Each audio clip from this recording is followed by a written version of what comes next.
আওয়ামী লীগ সরকারের সময় অর্থাৎ শেখ হাসিনা সরকারের সময় হত্যাসহ অনেক খারাপ কাজের জন্য দায়ী করা হয়েছে আওয়ামী লীগ সরকারকে, বিশেষ করে সাবেক প্রধানমন্ত্রী আওয়ামী লীগ সভানেত্রী শেখ হাসিনাকে দায়ী করা হয়েছে।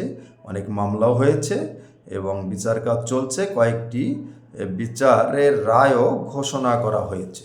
অন্তর্বর্তীকালীন সরকারের সময় অর্থাৎ ডক্টর মোহাম্মদ ইউনূসের সময় দীপু দাস, শরীফ ওসমান হাদিসহ যে সকল হত্যাকাণ্ড ঘটেছে, বাড়িঘর ভাঙচুর হয়েছে, মব হয়েছে, লুটপাট হয়েছে, সব কিছু মিলে যেসব খারাপ কাজ হয়েছে আপনারা সকলে জানেন।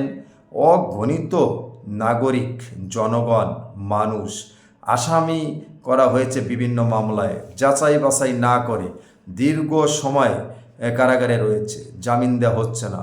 1 মাস, 5 মাস, 16 মাস, 17 মাস, 10 মাস অনেকে রয়েছে।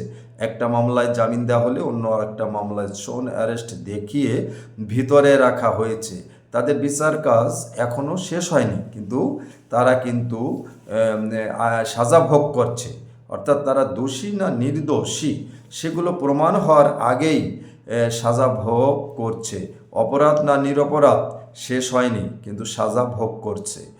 অন্তর্বর্তীকালীন সরকারের সময়ে আপনারা আরও দেখেছেন অনেক ঘটনা ঘটেছে যেগুলো অপ্রত্যাশিত। এই সরকারের সময় অর্থাৎ অন্তর্বর্তীকালীন সরকারের সময় যে সকল ঘটনা ঘটেছে, অর্থাৎ খারাপ ঘটনা, খারাপ কাজ ঘটেছে, তার দায় কে নেবে?